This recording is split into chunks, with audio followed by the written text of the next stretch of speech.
murtad massal di Jawa pasca G30 SPKI dan arus balik masuk Islam setelahnya. Channel Cah Solo.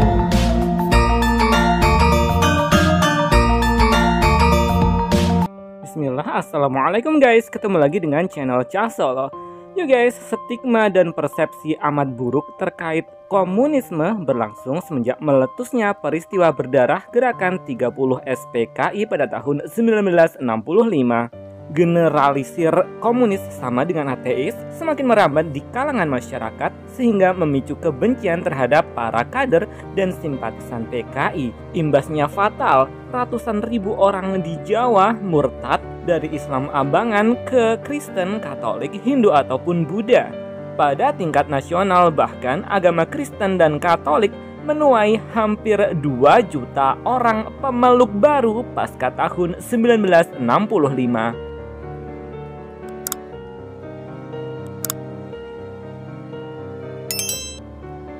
Pada tahun 1965, Presiden Soekarno mengeluarkan keputusan presiden atau Kepres yang isinya membatasi negara hanya mengakui 6 agama resmi saja, yaitu Islam, Kristen, Katolik, Buddha, Hindu, dan Konghucu.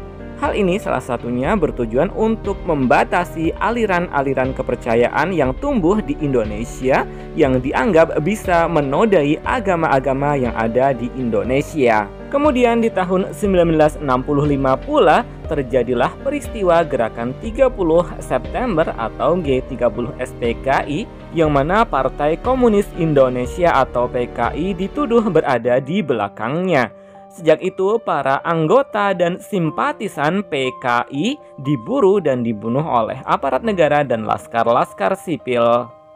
Setelah Soekarno lengser, kemudian pada tahun 1967, Presiden Soeharto menganggap agama adalah benteng yang bisa menghalangi kembalinya komunisme. Rezim Orde Baru mengharuskan semua warga negara untuk menyatakan agama mereka kepada salah satu dari agama yang diakui oleh negara.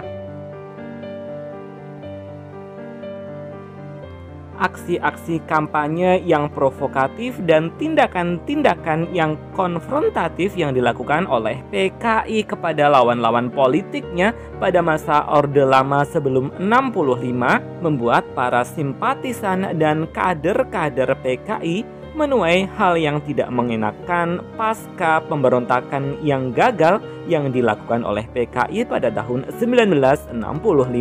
Labeling dan stigma mengenai buruknya komunis tidak hanya sebatas omongan. Semua itu berlanjut pada tindakan kekerasan dan diskriminatif bagi para kader dan simpatisan PKI. Tentunya hal ini membuat situasi ketidakamanan bagi mereka, padahal tidak semua dari mereka terlibat dalam gerakan G30 SPKI 65.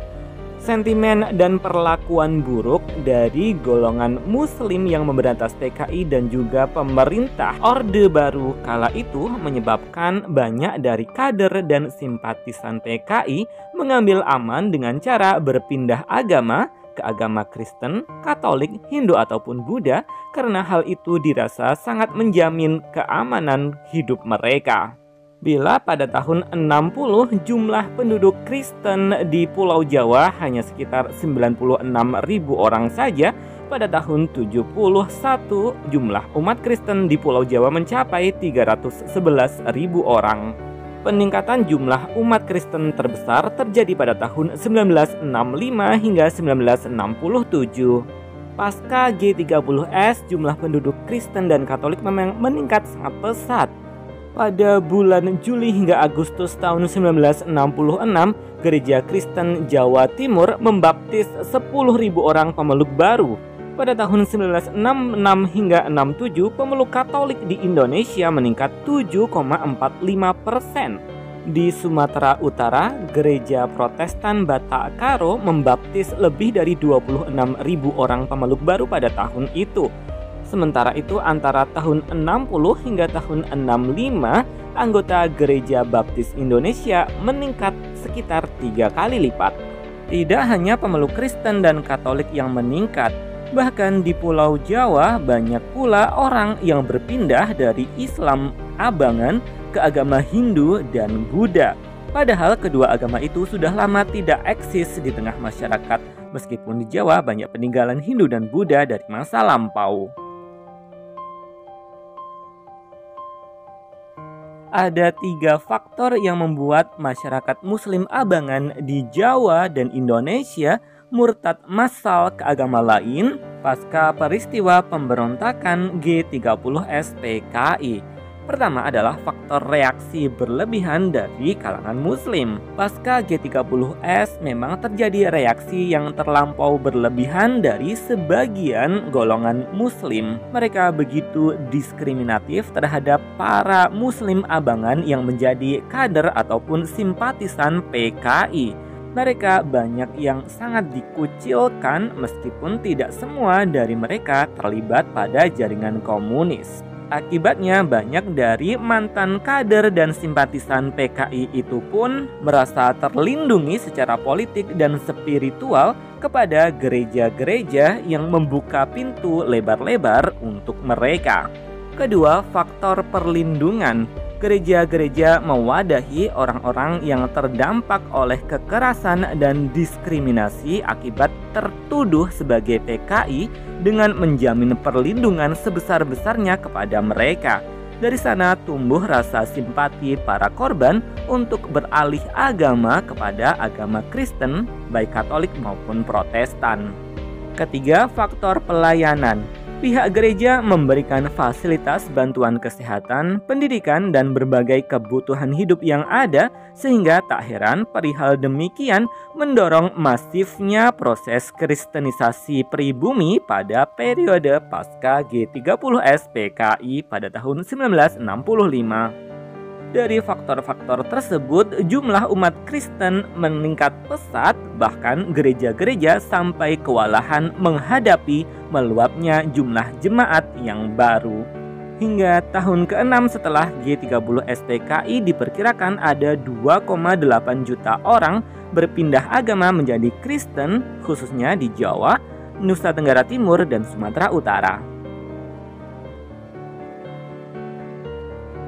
Setelah fenomena ramai-ramainya orang-orang Islam terutama dari kalangan Abangan masuk ke agama Kristen biar tidak dicap sebagai anggota PKI pasca G30S, beberapa dekade setelahnya terjadi fenomena menarik yakni arus balik kembali memeluk agama Islam. Misalnya di Desa Keji, Taman Agung Muntilan, Magelang. Pasca 65, sekitar 35% warganya pindah ke agama Katolik. Kini pemeluk Katolik tersisa kurang dari 10% saja. Contoh lain di Desa Dalangan Getasan, Semarang, yang pada tahun 80-an hanya ada 1 kakak Muslim dari 100 kakak, kini terdapat sekitar 55 kakak yang kembali memeluk agama Islam. Dan ini terjadi banyak di wilayah lain pula. Fenomena ini marak terjadi pada tahun 80 hingga 90-an ketika Orde Baru mulai dekat dengan kalangan Islam.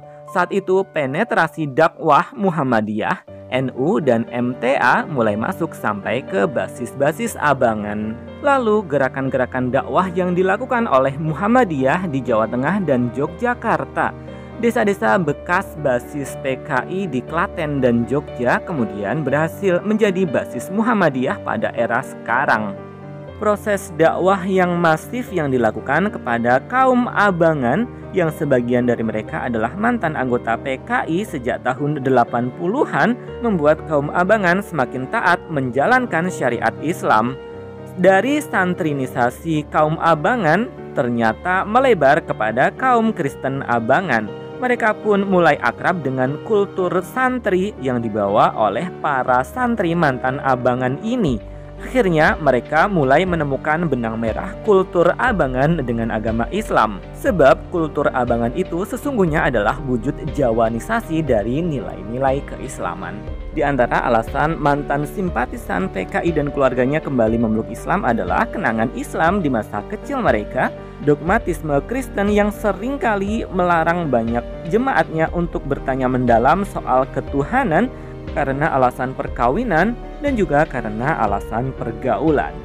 Demikian tadi ulasan singkat tentang aksi murtad massal pasca G30 SPKI di Jawa dan arus balik masuk Islam setelahnya.